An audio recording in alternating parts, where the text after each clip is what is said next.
on, Wolfpack Nation? Welcome to another episode of Tuffy Talk here. And we're definitely excited for this one today as we're going to be rolling with Mr. Brian Rosenthal. And you guys might say, who in the heck is Brian Rosenthal? Well, let me tell you, again, a former NC State men's tennis player and obviously still diehard fan as well, still rocking that new NC State logo on his chest. I don't know, Brian, I'm sure you didn't have any kind of logo like that back in your times, right?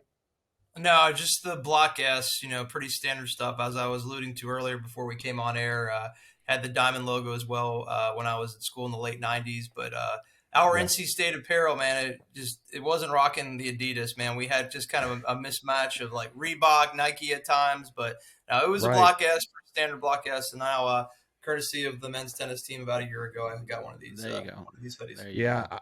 I definitely couldn't imagine being, around or like being like fully into NC State like I am now during that Nike time, because I'm sure that was a weird, was good. confusing time of like, I liked it. man. Good gear.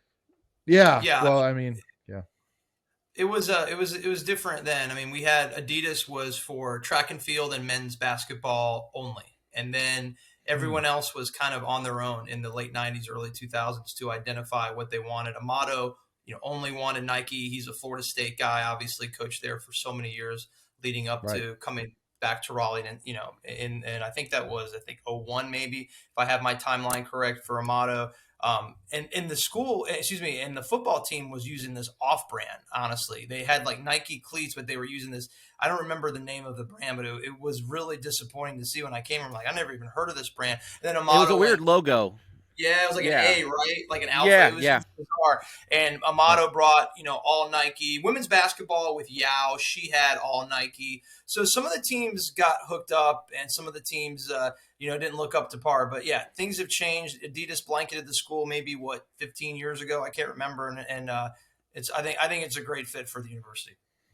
Yeah. No, for sure. Well, and especially, now, hearing, talks with, about Under Armour and them kind of getting on the struggle bus a little bit here. So, I mean, it really does sound like you're kind of, coming down to really two main, and I mean, Nike and Adidas. Now, some people say, what about Jordan? Well, okay, Jordan, Nike, whatever. So anyway, Moving on. Anyway, so Brian, first of all, again, thank you so much for coming on. I definitely, we'll definitely kind of take a chance to kind of get to know you a little bit, and kind of learn a little bit about your time at, at NC State. But I mean, I do gotta say that we've said multiple times, that men's and women's tennis are, I mean, like if you had to kind of pick, a program at NC State that doesn't get talked about as much as they should, men's and women's tennis, I feel like you'd have a tough argument arguing otherwise. Right there with cross country.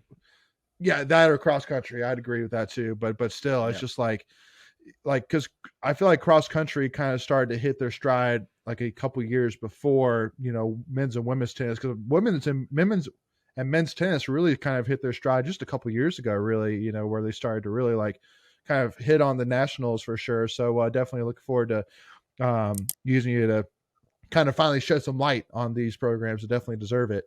But, kind of, talk me through, Brian. So, kind of did a little bit of research on you and, know that, during your, youth years, you were, top 10 junior ranking, coming, during your younger years, and then came to NC State, or a 3-time all ACC academic team. But, what kind of took you to State? What was the kind of the road like back then? Like, was it, was it still scholarship based? Like, were you considering other schools? Like, what was kind of that overall picture for you? Yeah, so the path to NC State definitely different than now. I mean, the international scene. I was talking to Greg, pre-show, a lot tougher now. We'll get into that. Much more competitive. The quality of tennis is a lot better now than it was when I played. But yeah, I mean, I wanted to play in the ACC. I'm from Florida, so the SEC Nice. back then was really competitive, really difficult to get into. I was top 10 in Florida, as you mentioned, top 50 in the country. So kind of like that in between, 4 or 5 star recruit. And if you're in that level, you're probably going to get a decent scholarship to an ACC school. So really had my eyes on Georgia Tech, Florida State, NC State. Those were like the top 3. Then kind of navigating a little bit out of my path would be into the Big Ten, would be Wisconsin, and out in the Big 12 at the time, now in the Pac-12, Colorado. So I had a lot of choices.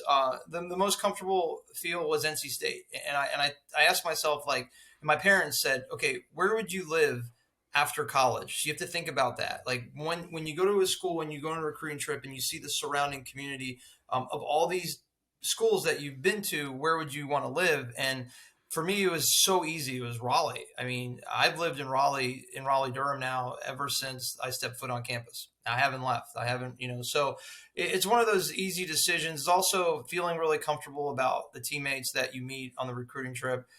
The head coach at the time had a really good rapport with him early on my recruiting trip, and leading up to NC State, all the talks about, okay, scholarships, what can we offer you?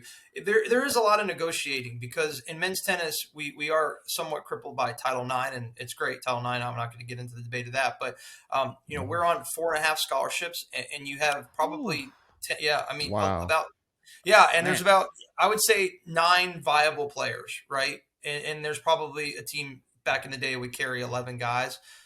9 guys would be in and out of the lineup, whether they're playing singles or doubles. So it was tough. I mean, if you got a 50% scholarship back in the day, that's really good. There are more routes to take to get scholarship money. Like these teams are putting together packages for academics and this and that we didn't have. Right. We didn't have those Yeah. paths. Like they just said, okay, this is it. This is what we can do. We can offer you 47%, 52%, whatever it is. We don't care if you have a 4.0 GPA, unless you have another type of Rhodes scholarship that you can add on to it. I was certainly not a Rhodes scholar. No other scholarship offer on the academic side for me. So yeah, I mean that was it. I loved it. I fell in love with Raleigh, North Carolina, the day I arrived on Midway Airlines, which is no longer in existence. Back in the day, Whoa. remember Midway? Yeah. Yeah. So, I landed in RDU, and ironically, the guy that picked me up at the airport was a senior. And he's a gentleman that I see nearly every week because we both live in the same area. He owns a stringing business that's global. So, he strings my rackets. It's pretty remarkable how it all is, 20 something years later, same people. Wow. So for me, when you were going through the process, do you like when you named all those schools off? Was it more on the tennis side or the academic side? Maybe a little bit of both. Like just a little bit about that. And then my other question would be, when you were going through that process, were you kind of pitting the amount of scholarship based on how much you could get, how much vice tuition? Like how does all that go into play when you're trying to select? Because there's a lot of moving parts right there. There is, and certainly finances are huge, right? I mean, my parents definitely were looking at the combination of where you feel most comfortable with your education, and where we can do with scholarship money. So I got a large offer from Colorado, but I didn't feel comfortable going that far out west. I love the coach there. I still talk to the coach today. He's no longer in Colorado. He's actually a WTA Tour women's coach, Scott Davidoff, and Nice. it's just I think right, like, and you meet with the academic coordinators, and you get some good vibes at some places, bad vibes at others. And when I walked into the NC State academic office, shout out to John Bong and Walter Little, all those guys that are no longer at the university, they made you feel really comfortable. You said, okay, what do you want to do? I want to do business management. And okay, well, here are the courses that you have to take. So on the flip side, you go to Georgia Tech, and I wasn't a great high school student. And, Georgia Tech has a very huge engineering department, as we do, but Georgia Tech at the time was vastly bigger, vastly more prominent. And their business school was still very difficult. And they made you feel like, okay, you better step it up on the academic side. And you're an 18-year-old kid, and that scares the living crap out of you. So academics played a huge factor, like where you felt most comfortable. Scholarship money, it played a factor, but most importantly was, where are you going to graduate with the best path to a good GPA, and where do you want to live? So those were the mitigating factors for me. Gotcha. So let me kind of, because I want to kind of start diving into this a little bit here. So I've seen, especially, now that our women's tennis team specifically, men's too, but women specifically are really going after kind of the creme de la creme of recruits. Like, we actually have one right now who I think is either an incoming freshman or is a freshman who's competing, in the WTA or, whatever it is, basically competing, in the semi-pro league, whatever it is. Kind of give me like, again, I know some tennis for sure. I mean, I know about Wimbledon for sure. Like, I can name you some of, the most famous tennis players, but kind of like talk to me about like, what is the journey, like, and then kind of what kind of options are there right now for young tennis players who are, like getting recruited for college, but even too who are even in college, can they compete in competitions like this even while being at NC State or wherever? Yeah, so we'll start with Diana Schrader, who you just kind of were diving into, Diana our, Schrader. our Yep. our new recruit, the Russian young lady who was on a massive stage just about 8 days ago. She was in the second round of the Australian Open playing Maria Sakkari, who's the number 6 player in the world, and beat her in the first set, lost the match, but she cruised through her first match, Still. and so yeah, I mean, It was so she's close. top. Yeah, I mean, it was a great second round, unbelievable. So as crazy as it sounds, she hasn't played a match for us yet. So I mean, I hope that she does make the Right. journey to Raleigh. So this would be unprecedented times to see someone at her caliber on the men or women's side compete for NC State. I mean, she's going to be ranked top 100 on this planet, top 100 in the planet. Like that's insanity. I mean, for a Wow. girl and playing, She's considering 18, playing 19. college tennis. She's 18. Yeah. Yeah. I mean, so, Sheesh. but being 18 and top 100 in the planet is kind of normal, as crazy as it sounds. But going to college Yeah. is not. Right. So like the opportunities are there. Now, I can't speak for what sponsors are coming her way and what she can and cannot do. But what this shows is that Simon, the head coach at NC State, the women's tennis coach, his European pipeline is off the charts. He is finding somehow some of the greatest recruits from Europe over the last 3 or 4 years. I mean, it's amazing, and he's got some great Americans as well. Jada Daniel is a great example of an Auburn transfer who Yes. played the last 2 years for us, who was I think like ACC Female Athlete of the Year. I mean, that's uncharted waters, right, for any sport. I mean, NCAA Well, and candidate for one. and she was half of the duo national champion from Yeah, I NC mean State last year, With right? with Yeah. Nell. Yeah. Yeah, I mean, Nell is a phenomenal player. I played some with Nell over Christmas break. She's incredible. Wow. I mean, the All right, who group of won?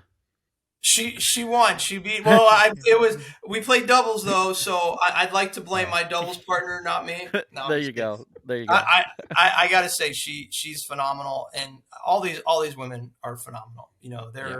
They're gonna some of these women are gonna play pro. I mean, Nell already has. She's played mixed doubles at Wimbledon. I mean, I keep saying uncharted waters, but it is for NC State women's tennis. The last 4 years has been remarkable, and I think we'll get into men, I'm sure too. But the men had a really great thing going, and they still do leading up to the 2020 COVID year.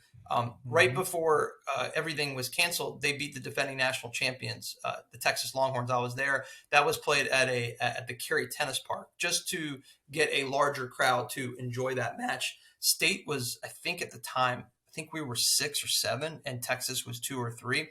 So we had a chance to be in the top 5. Maybe had to be first time ever in program history. So we had all of the pieces back from the 19 team that was good. The 19 team was very good, but everyone returned and really, really hyped up 2020 season that was derailed. I think we were probably the worst victim of COVID. Go figure, something Shocker, like that right? happened. And, it's typical, NC State unlucky, pass. But yeah, so man, I mean, what we're seeing here is so important that if you're a tennis fan or just a fan of Wolfpack athletics, you got to come watch these women and men play. Before we continue, I want to take a quick second to tell you about our sponsor, Flightland's Jessup Insurance Group, that has your whole world covered, with agents in 5 offices throughout eastern North Carolina to help you decide how much coverage you need, offering policies for home and auto, recreational vehicles, commercial, crop, health, life, and employee benefits. They are able to combine options to find a comprehensive solution that works for you. Flightland's Jessup protects the things you love so you can spend less time worrying and more time enjoying them. Find them on Facebook and Instagram at Flightlands Jessup. You can also visit their webpage at www.flightlandsjessup.com. So please make sure to go and check them out. Well, so let me ask you too, and sorry, Ray, I'll let you jump in, No, but you're fine. just real No, quick, go for it, buddy. you'd mentioned how it's kind of uncharted waters for, somebody, of, that women's tennis players caliber to come to college. I mean, would you say, cause I mean, you kind of hear that and you think, I automatically think about, men's basketball, how like, like now with the junior route, the prep academy route, it's very common that, somebody can commit, but still, might not ever come. So, I mean, would you say that, like, if you were a betting man, more than likely that, we may not see her on campus? Or, I mean, like what would be kind of your thoughts on that, and kind of, like how much decision goes into that? Because I mean, especially now with NIL, I mean, is NIL a factor with men's and women's tennis programs in college? It is not on the scale of other sports, obviously. I am a betting man, so I would probably, I don't want to sound negative. I don't foresee it happening. Yeah. Um, and I don't want to sound negative, and I want it to happen really badly, but I don't know Yeah. how any player in the sport of tennis comes to play college after reaching the second round of a slam. I mean, the Mhm. money, if you're getting to a second round of a slam, you're making really good money. Like, Yeah, I was reading about it. Like if she had won that match, she would have made the money round, and then she would have had to then decide, you know, at that moment she was going to go pro and take that money or stay amateur. From what the article said, is that a true statement? I don't think it's true. No, I think Okay, you can use a lot of it for expenses. So like let's say, the payday was $80,000. You can write off coaching expenses, you can write off lodging, meal, like all these things. But yeah, I mean then you have to, I guess, forfeit the rest. There's so many different caveats these gotcha. days. Back when I played, like you couldn't take any money if you wanted to play college sports. And so I think there are so many rules around it. Now that we have so many different opportunities for these athletes to make money while they're on campus, which I think is great. So Yep. I don't want to go into something I really don't have the knowledge of, but No, that's fair. I just don't think why, but I just don't think she would play. I really don't. I mean, I hope she does, because I want to see her play here, and I want to see her just I mean, whoop we're all up on selfish, right? everybody. Yeah, I mean, it's a little selfish, to want her to come here. And but here on the flip side, the positives for her, coming to NC State, coming to any school, right? You're gonna get your strength and conditioning at no charge, right? You're gonna get your physio at no charge, your sports medicine, right? You're gonna hit with an abundance amount of players that are really good. And it's not easy all the time to find a built-in hitting partners. If you're traveling Europe and you're in Russia, or you're in Poland, no matter where you are, I mean, it's not impossible, but this is built in, like a built-in system. It's That's an all interesting free of point. charge. Yeah, Yeah. that's a really So interesting point. yeah, Yeah. I don't know how or why someone would come, but everyone's circumstances are different. I don't know Diana's circumstances. I don't Right. know what she has in Yeah. her life. I don't know if there's been sponsor money coming in, or off deals on, hey, we love what you're doing, we're going to give you this. Don't know. I know that most people would probably choose the pro path, knowing that if you're making, like I said, if you're making second rounds of Grand Slams, you're really, really good. You're top 100 on this planet, and that means if you're top 100 on the men or women's side, you're probably going to be able to earn a legitimate living. Hey, if she has a dad like Serena and Venus's dad and King Richard, then I mean, then I'm sure they're going to be pushing more of prepping for life after for life after sports, right? But it's only wishful thinking here. But yeah, and because I'm assuming too, there's no rule in terms of like you have to stay in college for a certain amount of years or something like that. Am I correct? Yeah. There are Okay. no rules. Yeah, I mean, Yeah. she can. I mean, the WTA tour will take her if she played two matches against Duke and Georgia Tech. They could care less, right? And just Okay. random matches, and Yeah. then she's on the tour. I think Yeah. the big problem is, I think, for any tour player, is how do you juggle the college schedule, which is right in the teeth of the tour. I mean, you got Mm, major tournaments in March and April, leading mm, up to the next two Grand Slams in the summer. You have to really compete. Like, playing against Campbell followed up by Virginia Tech, not the same as getting prep, on the tour. It's just not. I mean, right. it's, Yeah. Right. Level I'm using competition. Yeah. Campbell. Yeah, using these two schools, not even Campbell's probably not on the schedule. I'm just saying that, like, Right. just there's so many different factors. I don't know the answer, and we're gonna know soon though. Yeah, no, absolutely. And one other thing which I wanted to ask too, kind of in this first part, which has been kind of let's get to know the tennis world a little bit here. But I know from from what I've seen at NC State, from following NC State, but also too, like, my wife goes to South Carolina, who obviously has a really good tennis program as well. But like in professional tennis, you obviously have normal tennis courts that we all know and see, but we also have dirt as well.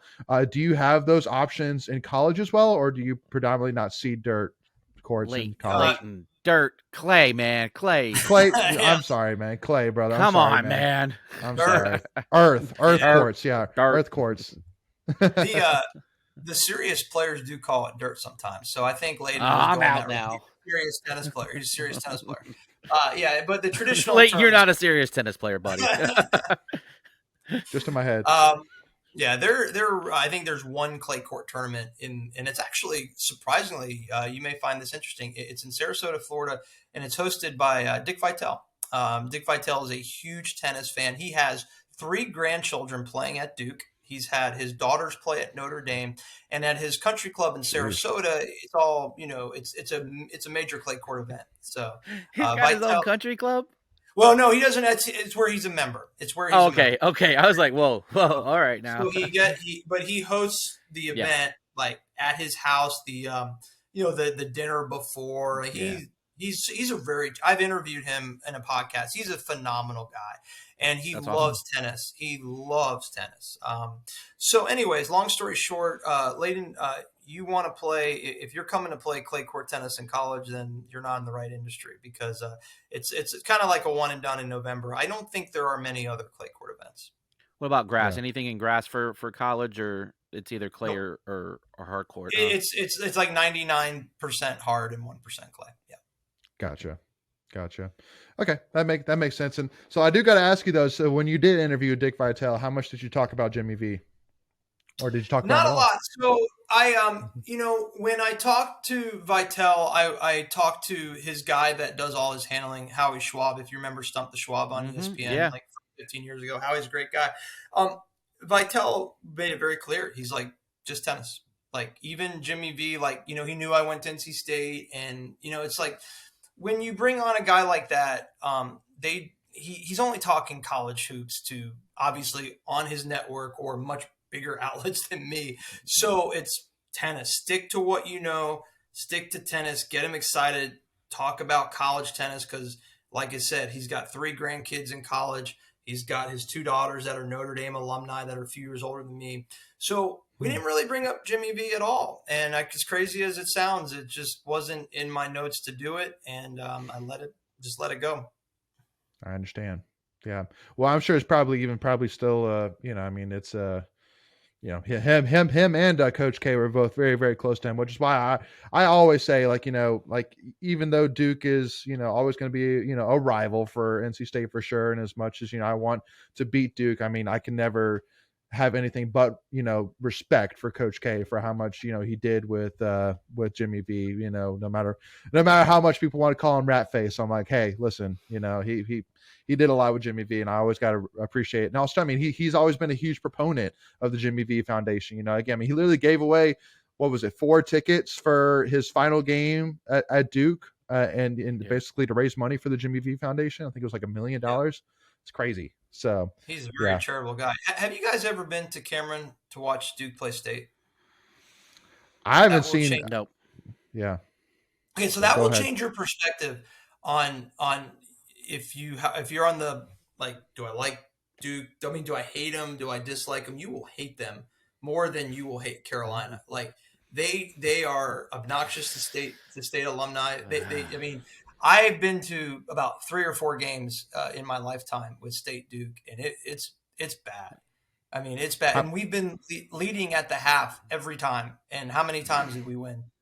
Zip. Well, just that. Well, that. Yeah, I don't know for the games you're referencing, but I mean, we've only won there once in a long time, and That one doesn't Yeah. even count anymore. We technically forfeited That's okay. it. So That's okay. Yeah. We'll forfeit all the Yeah. few wins we But had this season. just want to throw that out. They're not the yeah, nicest people over in Durham when when they're chanting big high school to NC State alumni and their players. So Hmm. just want to throw that out.